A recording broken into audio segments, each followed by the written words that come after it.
We've mentioned the digital revolution a couple of times, and you talked about how technology really did help you start getting back into it. You know, kind of expand more on that as to like maybe people who don't know what film used to be, what it is, absolutely. what it might become. Definitely. Up until the 60s, it is true that very few people were able at all to make movies, except for big Hollywood studios and stuff, maybe 50s and 60s. You know, then came like 8mm film and Super 8, and then amateur film started, but it still remained this very small thing, and it sort of remained what it was there up until, gosh, I guess around, I don't even know if the 90s, I'm not knowledgeable enough to give you dates on this, but somewhere around the millennium, consumer cameras just started looking better and better and better, and then digital film came along, and it made it easier to edit and to capture film, and then but the cameras were still pretty expensive, and then that would have been where I came in, sort of on the latter part of those. They called them prosumer cameras because they were like, they had these pro features, but also consumers could use them. They combined two words. That's the way of the future, kids. If you want to invent a new word, you take two existing ones, push them together. That's a little secret that you get for free. Money making tip. No one else is really doing that, but you can if you want. So the prosumer camera thing happened, and they were still pretty expensive cameras. Like, I was never able to afford one of those. The very first short film I ever made, though, was I met a guy who had one, and it was like the XL1. It was the camera that Danny Boyle used to film 28 Days Later, which I was excited about and talked about whenever anyone asked me what I was doing. I told them I'm making a movie on Danny Boyle's camera. And I was really excited about that. But the big thing that happened, and that was where I got started, but the big thing happened a few years later with the DSLR cameras, which is, to boil it down, it's basically like these prosumer cameras were getting better and better images and then recreating the frame rate of film, which is a lot more to do with sort of cinematic look than you would imagine. Like, video is 30 frames per second, film is 24, which is less, but that's sort of the magic number that makes movies look the way they do, and which is all in question now, horribly, because of Peter Jackson. But the DSLR thing came along, and basically what happened was really nice still photography cameras just started having HD video capabilities, and just sort of overnight, Joe Blow was able to make something that, within reason, looked like a professional studio movie by pretty much clicking a button, which is sort of a good and a bad thing. But mostly good. I'm not going to knock that too much. You know, whenever something like that happens, it's really exciting when you have the keys to the kingdom, and, you know, a little less exciting when it turns out that everyone has the keys to the kingdom.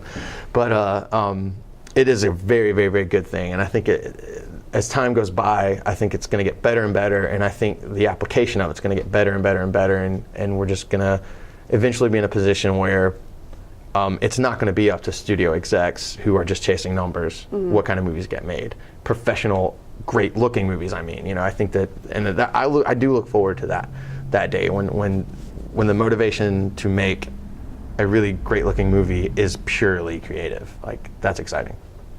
That's great. So, as part of all of this, what do you find that you use mostly when you make your own or with Strawhouse? What do you guys try and work with? We shoot on DSLR. We shoot on like Canon, from like the 7D and the 60D, which I don't know if that's just jargon, but they're just really good-looking DSLR cameras, and they solve a lot of problems. But, you know, they don't solve all of the problems with making movies. Technology and audio has gotten easier, but it's just, things are getting smaller, just like with everything. But I don't think there's anything in filmmaking that compares to that jump in those DSLR cameras. And I mean, that's crazy. And audio is maybe the only other thing that has changed. Other than that, there's some technologies and lights and stuff. But the truth is, the cameras have gotten cheaper and easier to get and easier to film with. But everything else that goes into making a movie, and it's one of those, you know, when I came at trying to make movies from just a total amateur, which is not that that's changed, but when I came at it, I had this concept of what real movies look like, and I was like, well, it needs to look like a real movie, you know, but that is one thing on a list of many, many, many things, and audiences, you know, whether they know it or not, you know, they expect a lot of things to be engaged and to be compelled and to be taken out of reality. And high quality audio is definitely very, very high on that list. That doesn't always mean that you can just go buy this thing at Best Buy that's going to fix that problem for you. But then this is my little bit of advice that I've learned over the past 5 years, which isn't that long, I don't know. But good movies really do, it from where I'm at, from my perspective, it really does come down to great performances and really good sound, just unfortunately, because it helps you engage. And just good storytelling, just good dialogue and good plot. And concept is really important too, but that if you're a good filmmaker and a good storyteller, then you can tell a great story about anything, no matter what the concept is. And I say that as someone who loves Twilight Zone and Steven Spielberg, and all my ideas are high concept, but that's not the most important thing, I guess. Just as you gave a little bit of advice, I mean, what to people that, especially kids, teenagers coming up in the world where you can basically look anything up on the internet and find out how anything is built and done, what's your best advice for kind of weeding through what you need to know, what you maybe don't need to know? Like, how do you get to the basics in a world where you have everything at your fingertips? Right. I mean, that's a good question. That's the only thing, you'll find a lot of resources about movie making out there, be it in books or the internet or whatever. And the one thing you're going to instantly find is they all say the same thing. I mean, you can go buy 20 books about how to make movies, and you're going to get 20 duplicated versions of how to make movies. The best kind of advice, though, I guess, is to as far as the knowledge, a really good resource is the internet, yes, but watch the commentaries on DVDs and stuff. Usually those are a great resource for how to overcome problems or how to get your head around how things work. I don't know. I'm trying to think of one great source to go to for knowledge. Gosh, I don't really have a good answer to that. I can tell you that a good bit of advice just for anyone that wants to make movies is to let at the top of that pyramid of priorities be bust your ass, work hard. I mean, it's just like anything else, work really, really, really hard.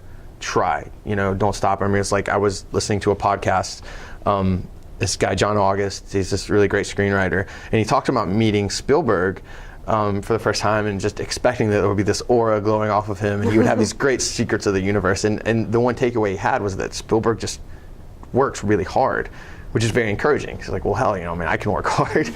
It is about that. It's just about commitment and dedication.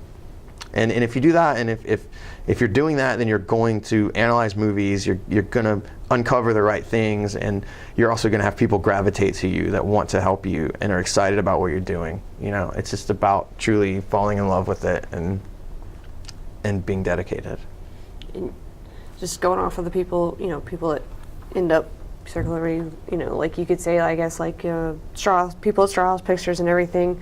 Do you guys work with the Charlotte film community and or ever get involved in, I guess, getting actors from their community or?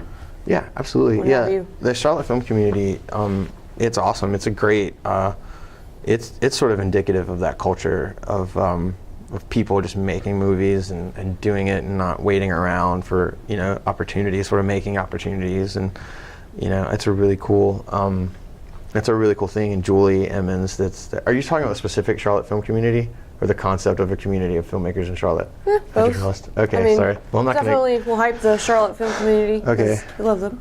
All right, awesome. But, I do too. They're awesome. We're Julie, who's one of the originators of the Charlotte film community. She worked on The Strange and Unusual. She's really good friends with us, and she's awesome. And I very much support the Charlotte film community and all the stuff that they're doing there. Do you think it's a great idea for anybody that's trying to film and all that stuff to possibly even seek out that type of thing in their area? Absolutely. Just to have resources, I guess? Yeah, making movies, just like everything else in life, the number one thing is other people helping you and and networking, and just meeting people. I mean, it's true in movies, like it's true with getting jobs and everything else. It's all about meeting people and and being someone that, you know, can, I guess, sort of make people interested in the thing that they're doing, which is, I guess that's sort of the bottom floor of making movies. If you want to make movies and you are not good at making people enjoy the thing you're interested in, then you sort of need to go back to the drawing board. I'm not saying don't make movies. I'm never ever, and plus it's like, okay, this is not advice coming from someone who's at the top of the heap. Obviously, I'm down here in the doldrums, but I'm just gonna say from my little piece here that I don't think anyone should ever be told not to do anything.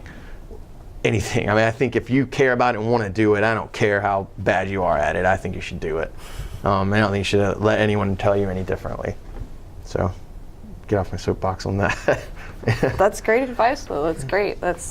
Seems like you have to have that type of determination to even get into filming. Right. Anything. right. And you know, it's true. I hear a lot of people say things like, well, you know, what this person really needs is to hear criticism, and that's absolutely true. I say that not to be like, well, anyone should be allowed to do anything. I mean, that's true, but that doesn't mean that, you know, you shouldn't try to improve what you're doing. I don't want to imply that. I'm just saying I think that if you truly care about something and want to do it, then you should do it. And just because you're not good at it right away means nothing. You know, I mean, I'm not going to tell you all the millions of stories of famous people who are horrible at whatever they were doing for a long time. But on that same token, know how to accept praise when you do stuff, you know, and like appreciate when people like what you do, but your real value is criticism. What you really, really want is to hear the people who don't like what you did. Then you have to decipher the people that are just being jerks. But it is, I mean, I don't know I don't know how that sounds, but that makes sense. Yeah, the real value is the people that didn't like it, because they can teach you about what you did wrong. Like I said, sometimes you'd have to accept that these people just don't like what you did because they just don't get it or they don't like it. But, you know, don't be so generous with that opinion. You know, stop and think and analyze how people are perceiving something, because that's the trick. If you're making movies, you are making something for other people to watch and engage in, and their opinion, unfortunately, is sometimes more valuable than yours. Not always. What is the next step in either Strawhouse or just your filmmaking career? I know, like I touched on Anil. I know Anil's plans to just sort of grow from the feature we just finished and try to sell it, and I absolutely think he will. I mean, I'm really, really proud of everything we pulled off with that. I'm very excited about it, and it's a really interesting story. It's very funny. It was a blast to work on it, and I think that's going to come across in the movie, and I'm really excited to be a part of it, and like genuinely can't wait to see it done so I can watch it, which is a good sign. And I know Anil wants to use that to build and get money to do something else. As far as me, I'm always writing, but unfortunately, like mostly writing feature scripts that I shelve because I don't have the means to make them. I'm probably gonna do. I'm probably gonna do another Fantastic Tales short before the end of the year. The project I'm thinking about is going to be a little bit experimental because it won't be all live action. It'll be partially live action. If you're watching this right now and you have any skills at animation at any level, like basic After Effects animation or traditional cell animation, please contact me at explodingboy@gmail.com, which I'm sure I'll do one of these. It's down there. I don't even know what's down there, but it's look at this. It's my name. No, I don't. You don't have to put that in there. Here's a flaming graphic of my name. That's not there. But yeah, anyone that is interested in working on an animation project, and like I said, if you're skill level at all, please contact me, because potentially the next thing I make will have animation in it, but I don't know for sure. But hopefully. Cool. Thanks. What specific, I guess, do you have a specific type? You definitely mentioned the horror comedy, the Twilight Zone based. You know, is that your favorite type of movie to make, or do you prefer the genre of drama, comedy, both? No, I definitely like, I like any movie that you could attach the word adventure to. I think that's how I'll define it. Be it horror, science fiction, fantasy, but at the same time, like my favorite filmmakers are Spielberg and like Danny Boyle and Tim Burton, and Tim Burton probably just because his vision is just so, I love, and like, I mean, Wes Anderson is an example of someone that I feel is like Tim Burton in the way that every single frame, every piece of every frame of his movies is instantly, you identify as that, and that vision is so clear. But Danny Boyle, getting back to what I was talking about, Danny Boyle is someone that no matter what the subject matter is, it feels like fantasy. You know, I mean, if it's heroin addicts, you know, in Scotland, if it's a guy with his arm stuck in a rock, if it's a little boy, you know, in the Middle East, like, it always feels like fantasy. And so therefore, adventurous fantasy feeling movies of any kind are what I would like to make. I haven't made tons of movies yet, and hopefully there's a lot of movies in front of me. And I plan to, and hopefully no matter what kind of movie I'm making, I hope that it feels fantastic and adventurous, even if it's a character movie. And I love character movies. But like my favorite character movies are like John Hughes movies, you know, that always have this tint of kind of like there's something fantastic about them, even though they're just about suburban kids, you know. So sorry, I don't have a clearer answer. I love horror movies and I love science fiction, but I just love adventurous, fantastic movies.